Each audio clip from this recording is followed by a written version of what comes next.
Hello students. Physics 101.com YouTube channel में आप सभी का स्वागत है। फिजिक्स क्लास 12th का आज का टॉपिक है एक समान रूप से आवेशित वलय के कारण वैद्युत क्षेत्र की तीव्रता। वलय का मतलब है रिंग, जैसे मेरे हाथ में आपको दिख रही है। ठीक है, ऐसा ही कुछ रिंग। और इस रिंग पर अगर एक समान रूप से आवेश वितरित हो जाए, फैल जाए, तो उसके कारण वैद्युत क्षेत्र की तीव्रता कितनी होगी। ठीक है, तो आइए देखते हैं।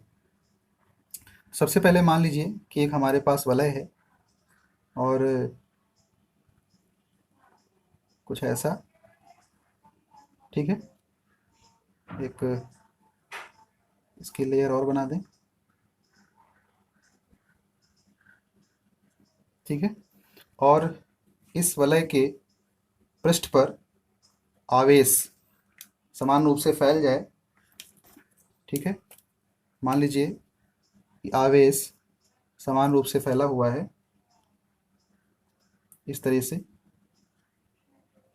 Plus charge. चूंकि ये चालक है इसलिए आवेश इसके पृष्ठ पर समान रूप से फैल जाएगा। ठीक है, तब क्या होगा देखिएगा। अभी मान लीजिए इसका केंद्र क्या है। केंद्र है इसका ओ, और इसकी त्रिज्या है ए। कितनी? स्मॉल ए। इसकी जो रेडियस है, त्रिज्या है, स्मॉल ए है। और इस केंद्र से एक्स दूरी पर, एक्स दूरी पर एक बिंदु है पी, जहां पर हमको वैद्युत क्षेत्र की तीव्रता निकालनी है। कितनी दूरी पर है ये है एक्स दूरी पर। क्लियर होगी बात। तब देखिए, सबसे पहले मान लीजिए कि एक वलय है। वलय का मतलब है धातु का, चालक का एक छल्ला है घेरा वाला। इसके पृष्ठ पर समान रूप से आवेश प्लस चार्ज फैला हुआ है। इसका केंद्र ओ है, त्रिज्या ए है। इससे एक्स दूरी पर एक बिंदु पी है जहां पर हमको वैद्युत क्षेत्र की तीव्रता निकालनी है। ठीक है, मान लीजिए कि जो वलय है ये छोटे छोटे पार्ट से मिलकर बना हुआ है, और इसका एक छोटा सा पार्ट हम यहाँ पर ले लेते हैं इस तरह से। ठीक है, और हम कहते हैं कि मान लीजिए कि कुल आवेश Q इसके ऊपर फैला हुआ था। तो जो ये वाला आवेश है ये हमने कहा डेल Q है। कितना? Del Q। ठीक है, इस Q का भाग है ये डेल Q। चूंकि पूरे पर अगर Q आवेश है तो छोटे से भाग का छोटा सा आवेश होगा, तो डेल Q आवेश हो गया। ठीक है, और इस जो ये पार्ट है डेल Q वाला, इसको हमने कहा ये ए बी पार्ट है, यानी इसकी लंबाई कितनी है, ए से बी तक। क्लियर होगी बात।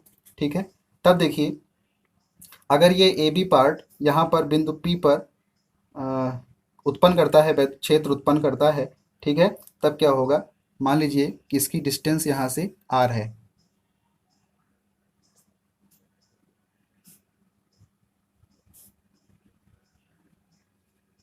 इसकी डिस्टेंस जो है किसकी, इस छोटे से आवेश वाले भाग की डिस्टेंस कितनी है, आर है। तब क्या होगा, बिंदु पी पर वैद्युत क्षेत्र जनरेट होगा।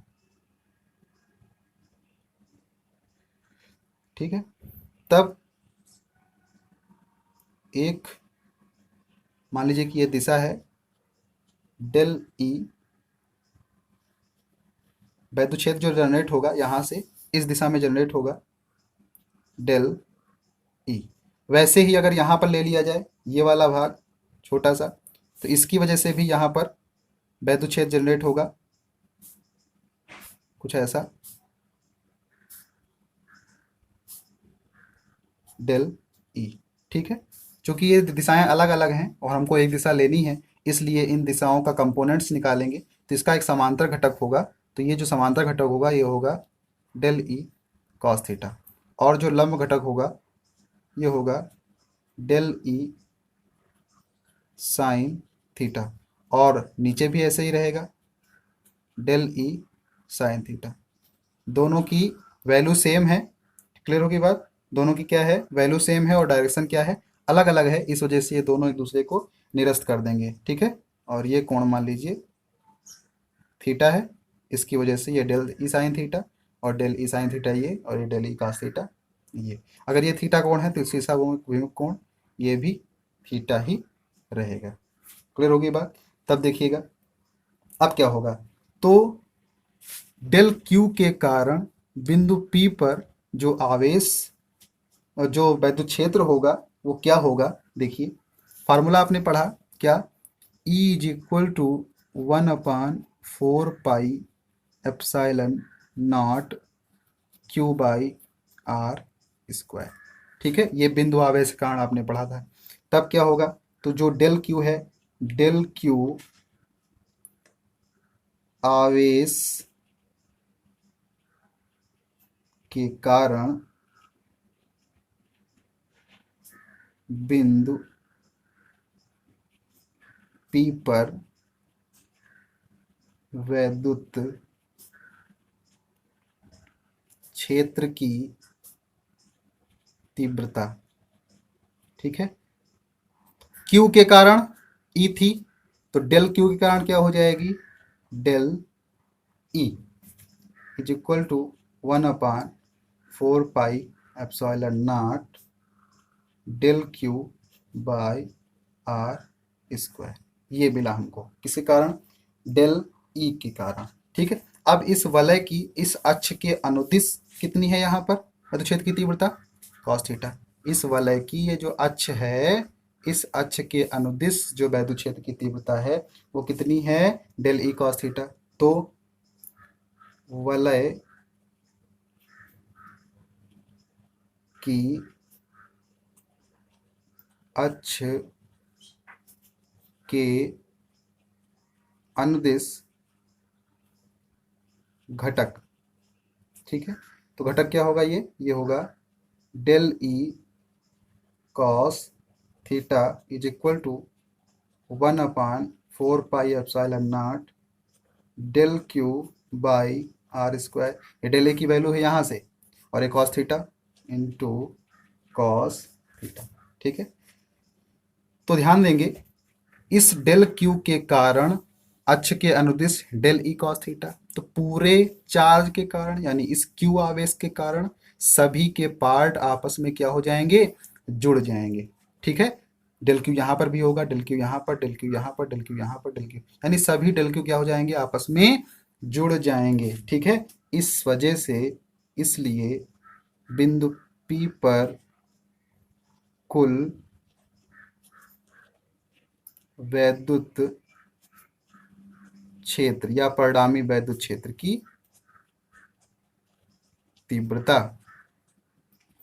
कितनी होगी, कैपिटल E बराबर, जुड़ने का मतलब सिग्मा, कौन जुड़ेगा, ये सब पार्ट जुड़ेंगे, तो del E cos theta is equal to 1/4 pi epsilon naught Q by r square. क्यों बना, क्योंकि अब टोटल की बात हो रही है तो क्यों बना। और क्या बचा हमारे पास, अब बचा cos थीटा। क्लियर होगी बात इतनी। आगे देखिए, आपको यहाँ पर दिख रहा है, ये एक त्रिभुज दिख रहा है, दिख रहा है। ठीक है, इस त्रिभुज में देखिए cos थीटा की वैल्यू क्या होती है, आधार बटे कर्ण, आधार बटे कर्ण। तो क्या होगा, यहाँ से होगा cos थीटा चित्र से cos थीटा बराबर x बटे आर। और चीज़ क्या मिल सकती है, अगर इस समकोण त्रिभुज में पाइथागोरस की प्रमेय लगाएंगे तब क्या होगा, कर्ण स्क्वायर बराबर आधार स्क्वायर प्लस लंब स्क्वायर। ठीक है, तो यहाँ से जो आर की वैल्यू मिलेगी वो कितनी मिलेगी, √x² प्लस ए स्क्वायर, या फिर इसको हम x² प्लस ए स्क्वायर की घात 1/2 भी लिख सकते हैं। ठीक है, फिर इसके आगे आइए, अब ये दोनों वैल्यू, एक तो आर की वैल्यू, स्मॉल आर की वैल्यू, और एक cos थीटा की वैल्यू, ये दोनों वैल्यू हम क्या करेंगे, इस वाले समीकरण में रखेंगे। जब इस समीकरण में रखेंगे तो क्या मिलेगा हमको, ये देखेंगे। इसलिए E बराबर 1/4 पाई एप्सिलॉन नॉट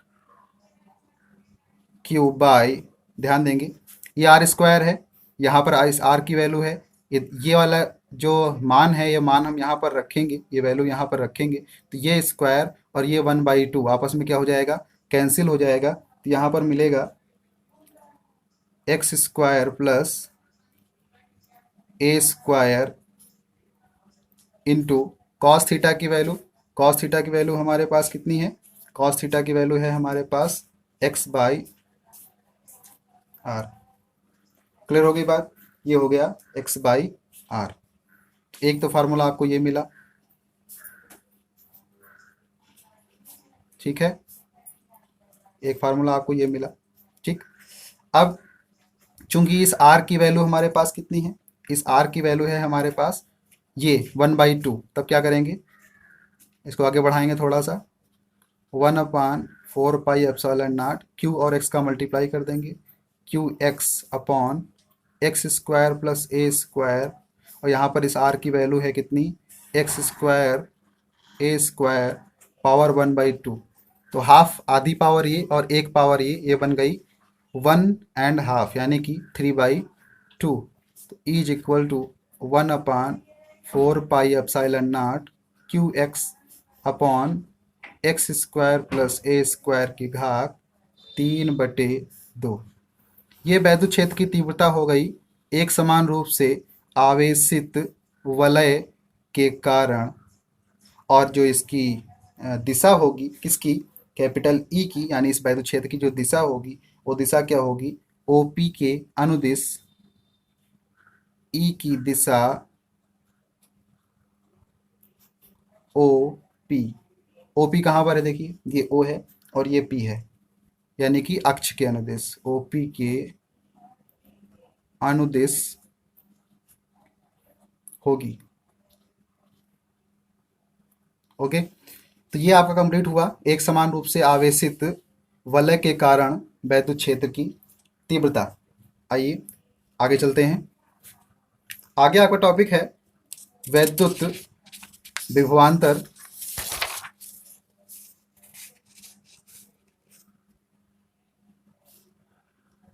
विद्युत विभवांतर देखिएगा, विद्युत विभव और विभवांतर, विभव और विभवांतर, विद्युत विभवांतर।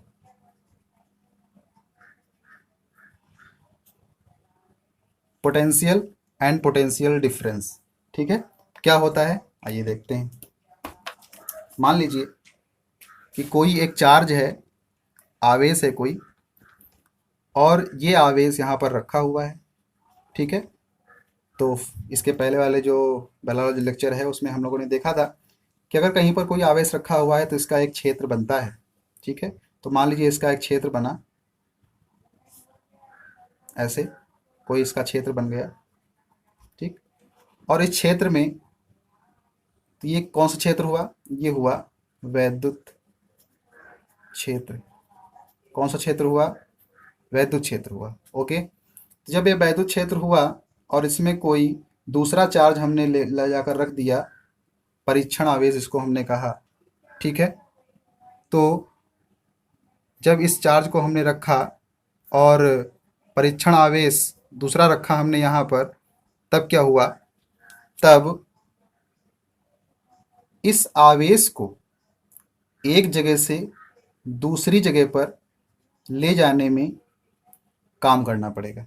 क्यों काम करना पड़ेगा, क्योंकि जो ये आवेश है इसका ये क्षेत्र है और इस क्षेत्र में दूसरा आवेश स्थित है, ये प्लस है, ये प्लस है, तो क्या करेगा, ये फोर्स लगाएगा इसके ऊपर। चूंकि हम एक साइड से दूसरी साइड लेकर जा रहे हैं या इस स्थान से इस स्थान लेकर जा रहे हैं, इसके स्थान में परिवर्तन कर रहे हैं, तो इस बल के विरुद्ध, किस बल के विरुद्ध, जो प्लस क्यू इस वाले पर लगा रहा है, इस बल के विरुद्ध हमको काम करना पड़ेगा। क्लियर हो गई बात, ठीक है। तो वैद्युत क्षेत्र के अंदर किसी धन परीक्षण आवेश को एक बिंदु से दूसरे बिंदु तक ले जाने में किए गए कार्य और उस धन परीक्षण आवेश के अनुपात को उन बिंदुओं के बीच विभवांतर कहते हैं। फिर सुन लीजिए, किसी वैद्युत क्षेत्र के अंदर किसी धन परीक्षण आवेश को एक बिंदु से दूसरे बिंदु तक ले जाने में किए गए कार्य और उस धन परीक्षण आवेश के अनुपात को उन बिंदुओं के बीच विभवांतर कहते हैं। V A and minus V B. W क्या है? ए से बी तक ले जाने में किया गया कार्य, और क्यू जीरो क्या है? इस धन परीक्षण आवेश की वैल्यू है। क्लियर होगी बात? ठीक है। तो किसी धन परीक्षण आवेश को वैद्युत क्षेत्र में एक बिंदु से दूसरे बिंदु तक ले जाने में किए गए कार्य और उस धन परीक्षण आवेश के अनुपात को उन बिंदुओं के बीच विभवांतर कहते हैं। V A minus V B, symbol इसका वी होगा। V A minus V B, ये अंतर हो गया इसलिए विभवांतर हो गया। डब्ल्यू कार्य है और ये आवेश। ठीक है। तो इसका जो मात्रक होगा, किसका? विभवांतर का जो मात्रक होगा वो क्या होगा? इसका मात्रक क्या होगा? जूल, और इसका मात्रक क्या होगा? कूलाम। जूल प्रति कूलाम, और इसे ही हम कहते हैं वोल्ट। इसका मतलब क्या हुआ कि 1 वोल्ट बराबर 1 जूल प्रति कूलाम। क्या मतलब है इसका? इसका मतलब ये है कि यदि किसी वैद्युत क्षेत्र में एक कूलाम आवेश को एक बिंदु से दूसरे बिंदु तक ले जाने में किया गया कार्य 1 जूल हो, तो उन दोनों बिंदुओं के बीच का विभवांतर 1 वोल्ट होगा। सुनिए फिर से, यदि एक कूलाम आवेश को वैद्युत क्षेत्र में एक बिंदु से दूसरे बिंदु तक ले जाने में किया गया कार्य 1 जूल हो, तो उन बिंदुओं के बीच विभवांतर कितना होगा? 1 वोल्ट होगा। क्लियर होगी बात? दूसरी बात, अब बात करते हैं विद्युत विभव की। अभी हमने किसकी बात की? विभवांतर की। अब विभव क्या होगा? ठीक है। अब मान लीजिए कि ये पॉजिटिव चार्ज यहाँ पर है, इसका ये वैद्युत क्षेत्र है, और इस वैद्युत क्षेत्र के बाहर कोई यहाँ पर धन परीक्षण आवेश रखा हुआ है। ठीक। और यहाँ पर कोई बिंदु है जहाँ पर हमको ले जाना है। अब यहाँ पर इसका मतलब क्या हुआ? ये अनंत हो गया। अनंत क्या होता है? किसी भी वस्तु की परिसीमा के बाहर कोई भी वस्तु होगी तो उसके लिए अनंत होगी। ठीक है। क्योंकि इसका क्षेत्र यहाँ है, इस क्षेत्र के बाहर कोई वस्तु रखी है, इसलिए यह आवेश के लिए ये दूरी यहाँ पर, ये जो चार्ज है, ये पॉइंट है, ये बिंदु है, वो क्या है? अनंत पर है। तो अनंत से वैद्युत क्षेत्र के अंदर किसी बिंदु तक किसी आवेश को ले जाने में किया गया कार्य, बिल्कुल डिफिनेशन वैसे ही है, वी ए तक। बस जो बी है वो कहाँ पहुँच गया है? अनंत पर। ये जो बी पॉइंट है वो कहाँ पहुँच गया? अनंत पर। तो फिर समझिए, किसी धन परीक्षण आवेश को अनंत से वैद्युत क्षेत्र के अंदर किसी बिंदु तक, यहाँ से यहाँ तक ले जाने में किए गए कार्य और उस धन परीक्षण आवेश के अनुपात को क्या कहते हैं? इस बिंदु पर विभव कहते हैं, विद्युत विभव कहते हैं। और विद्युत विभव का सिंपल सा फॉर्मूला होता है V equal to W upon Q zero. क्या डिफरेंस है? यहाँ पर देखिए अंतर था, विभवांतर था, इसलिए V A minus V B था, और यहाँ पर केवल एक पॉइंट पर है, इसलिए डब्ल्यू बाई क्यू जीरो है, केवल एक पॉइंट पर। ध्यान रखेंगे, अगर विद्युत क्षेत्र के अंदर ही एक बिंदु से दूसरे बिंदु पर ले जा रहे हो तो क्या होगा? तो होगा विभवांतर। लेकिन एक बिंदु बाहर हो, यानी अनंत से अंदर ले जा रहे हो तो क्या होगा? विभव पर। विभवांतर दो बिंदुओं के बीच होता है, और दोनों बिंदु कहाँ होते हैं? वैद्युत क्षेत्र के अंदर। जबकि विद्युत विभव वैद्युत क्षेत्र के अंदर ही एक बिंदु होता है, लेकिन दूसरा बिंदु कहाँ होता है? अनंत पर। यानी कि वैद्युत क्षेत्र के लिए वैद्युत क्षेत्र में एक बिंदु से दूसरे बिंदु तक ले जाएंगे तो विभवांतर होगा, जबकि अनंत से वैद्युत क्षेत्र के अंदर किसी बिंदु तक ले जाएंगे तो विभव होगा। विभव एक बिंदु पर होगा और विभवांतर दो बिंदुओं पर होगा। दोनों बिंदु कहाँ स्थित होंगे? वैद्युत क्षेत्र के अंदर। लेकिन जब विभव की बात करेंगे तो उसमें एक बिंदु कहाँ होगा? अनंत पर, और एक बिंदु कहाँ होगा? अंदर। ठीक है। यहाँ पर भी मात्रक वही होगा, जूल प्रति कूलाम, और यहाँ पर वोल्ट, यहाँ पर भी वोल्ट, यहाँ पर भी जूल प्रति कूलाम, यहाँ पर भी जूल प्रति कूलाम। क्लियर होगी बात? ठीक है। तो आज के लेक्चर में ये दो टॉपिक आपने देखे। अगला टॉपिक जल्दी ही लेकर के आएंगे। तब तक के लिए धन्यवाद।